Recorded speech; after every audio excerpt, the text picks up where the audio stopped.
that is even making me embittered. Because sometimes, the man said something yesterday. They said there was a time he was angry and embittered with his wife. And at some point, he could not even explain why he was really angry. Because sometimes we just get angry over nothing. We just get embittered over nothing. There was a particular woman, I was just browsing through the Bible of a woman that had every right in the Bible to be angry and embittered, but she didn't. In Matthew chapter 15, if you read from verse 21, the Bible told us of a story of a woman whose daughter was afflicted by the devil. And this woman must have had Jesus Christ doing several miracles everywhere. She heard about Jesus Christ and she came to Jesus. And she said, "Thou son of David, have mercy on my daughter." And the Bible says in verse 23, the Bible says, and he answered her not a word. And Jesus kept on with his whatever activity as if nobody was talking. And at some point, the disciples came to Jesus and said, "Send her away now. In other words, if you are not ready to attend to her, why do you allow her to keep crying after us? Send her away." And Jesus said, "Am I not sent to the lost sheep of the children of Israel?" And the woman came again. And the Bible says the woman worshipped Jesus and said, "Please, have mercy on me." And you know what Jesus said? Jesus said, "It is not meet that I should give the children's bread and give it to dogs." Now, if you were the woman, what would you do? I want you to be honest, just be sincere. If you are the woman dealing with Jesus, and Jesus said, "It is not right now for me to be giving the children food, the food I'm supposed to give to children, to dogs." In fact, some of you will say, "Kilo de now. No, now." Jesus said, "It is not meet that I should give the children's bread to dog." But look at the response of the woman. He said, "Yes, Lord.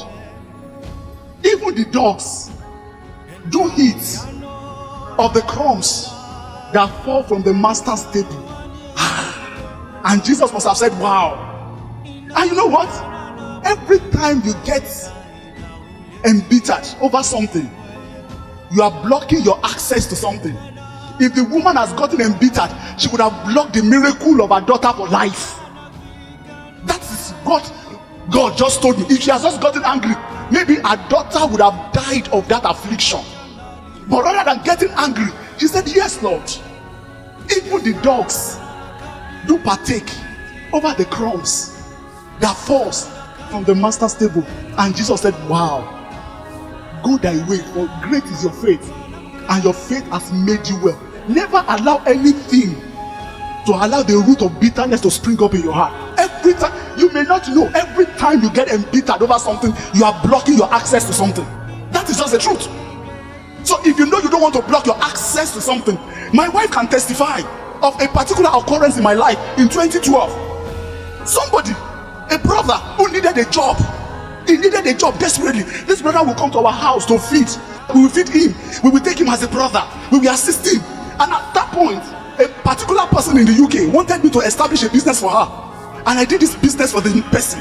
So while I was running the business and my other duties somewhere, the woman said to me that it's like this work is becoming too difficult for you to handle. Why don't you get a PA who can act as your PA and also act as my PA? Because myself and this particular sister were running this business together like partners. And this brother, I just thought of this brother. I said, who else will I go and get than this brother has been coming around, and I know this brother really needed a job. I got this brother.